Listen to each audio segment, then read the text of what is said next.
myself, you know what? I tried. And I said, I tried, you know, so whatever happens, happens. And everything worked in my favor.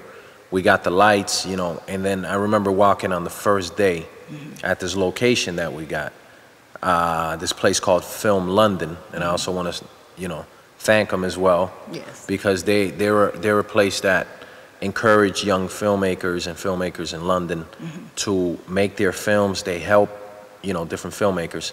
I mean, in this particular case, they helped me with the location. Right. They gave me the location, the scenes. So we, you know, it was a great location. So, you know, I remember coming there the first day. I said, okay, here goes nothing.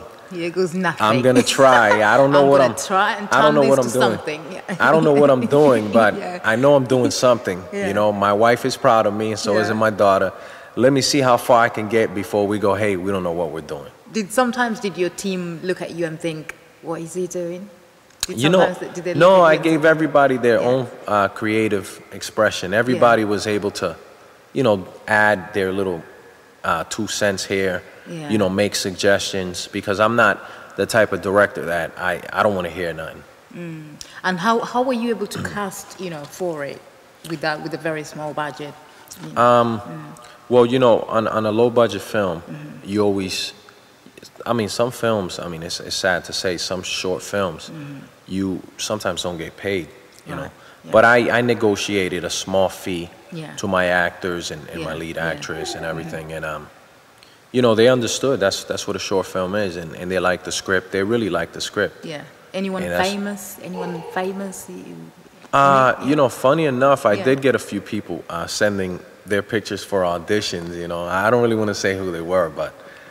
You can tell me. They're not listening. You can tell me. No, there was some. I mean, I got a few singers, and I said, wait a second. And they're famous. Yeah, go on, they were tell me. accomplished. You know, and to be honest, this particular person, she's a singer, but I can't really remember her name, honestly. So I'm sorry. Oh, you just don't. I cannot remember her name, but she was. I'm gonna ask him to turn the camera off, and you can tell me. I might remember later, you know. I'll tell you later. But I did get some people send me their pictures, and I said to myself, now why would they want to do this? This is a short film.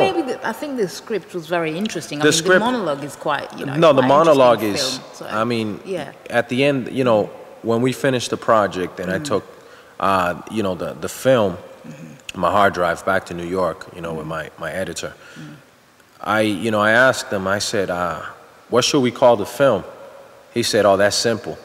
The monologue. I mean, that's the only thing you know you remember in the film, and that's the thing that just you know moves the audience, because it's something that, you know, I grew up with some kids, and this is what they went through. So I said, you know what, let me make a film and give them homage, because you know, they were friends of mine, and they were affected by this situation. Right. And it's something so close to me that, you know, when you, as an artist, you know, everybody wants to express themselves. Right.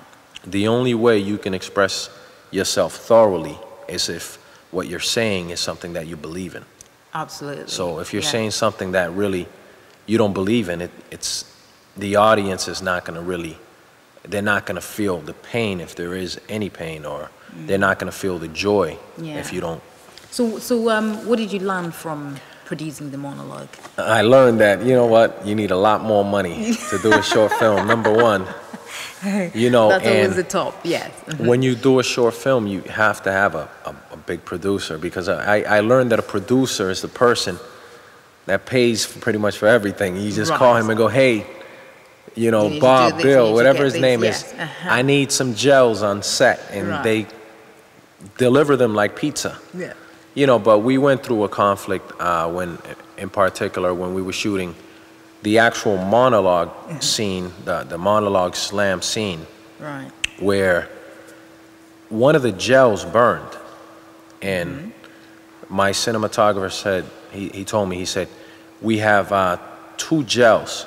I said, okay, that's great. Keep them gelled. I didn't know what he was talking about, because at the same time, you know, I was doing the monologue. I'm the actor and the director and, you know, the delivery guy. I'm everybody.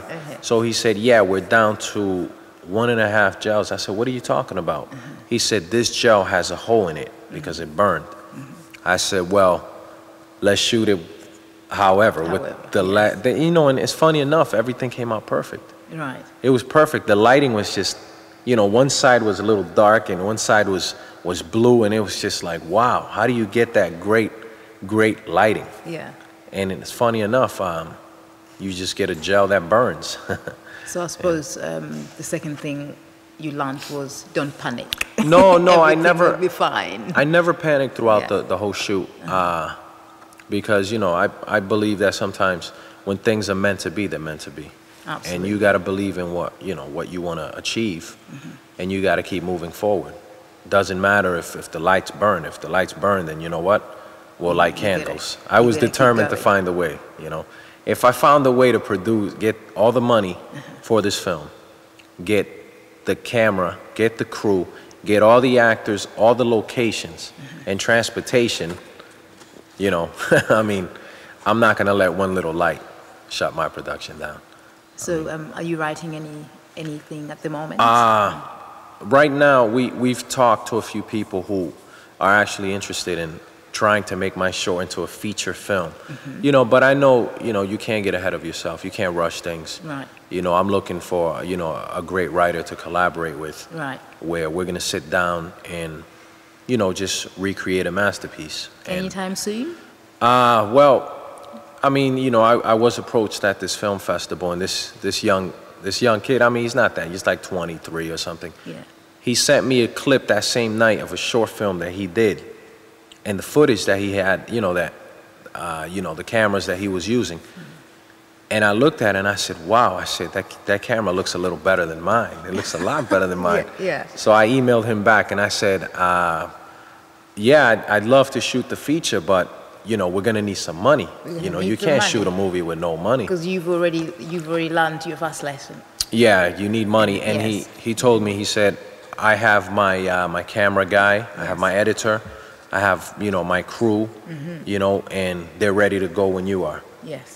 I said, well, that's good to know, but you got to give me some time because I still got to get a little bit of money.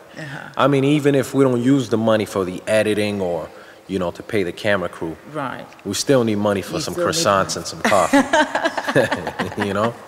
You need to eat. Exactly. And you need to get back home. Exactly. Transportation. Wow, fantastic. Hey, Gabriel, I'm going to get a bit personal with you. Do you mind? No, I'm not going at to all. make you cry or anything like Okay. that. Yeah. So tell me a bit about, yourself, your family. Are they based in the UK or in the US? Most of my all of my family besides my wife and my brothers, my sister-in-law, are in America. Okay. My mom, my dad, and my 5 other brothers. So it's a big family. Oh, that's a big, massive family. Yeah, it's big. But you do get back to see them? I occasionally, fly down for maybe 2 or 3 weeks. Is that when you're on your way to Hollywood? Yeah, when I'm on my way to Hollywood. No, I actually, most of my business ventures take place in New York. Because, I was born in New York, brought up in Boston, which is really a reflection of England anyway. So that's why I really don't miss home, because there's a Boston in London. There's also a Cambridge here. There's a Cambridge in America as well, where I'm from. London is fantastic. It is. So it's just like a mirrored reflection of my hometown in America, which is Boston, Mass. But why do you think that in the US people tend to go and try and do their own project? Because I've met a lot of people here in the United Kingdom. I've met actors, filmmakers. In America, there's, we know that we need to do our own things. Over here, everyone is a little bit... Over here, we're not ambitious enough. No, it's not even... fair? It's not even ambitious. I think people are just waiting for somebody. Like, I know people that just go like, yeah, well, talk to my agent. Like, listen, man, I'm just inviting you for a drink. I got to talk to your agent for that? Yes. It's like some people just take it way too serious. And maybe it might be fear. It could be laziness. I mean, but just because I have an agent doesn't mean I'm not going to go make a film. Because you know what? Like they say, if you got one agent, you can always get a better agent. you know. Actually, come to think of that, I think a lot of people miss opportunities because of that. You know, the fact that you got to talk to the agent. The only talking but I I suppose do. that's the way it is here in the UK, I suppose. Yeah. But that system is not. It's not great. I mean, even in America, there's actors. I mean, accomplished actors that will go do an independent film. Look, there was a film called Monsters Ball that Halle Berry did, and it was an independent film with Billy Bob Thornton. Yes. And she got an Academy Award for it. Yes. And that was an independent short, not a short film, an independent film. But that's the problem when you have these big actors and they're like, well, 20 million, then nothing gets done.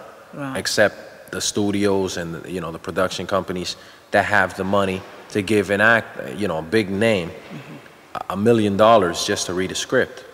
There's people that have clauses like that. I've heard of them, and they're true. It's true. It's all true.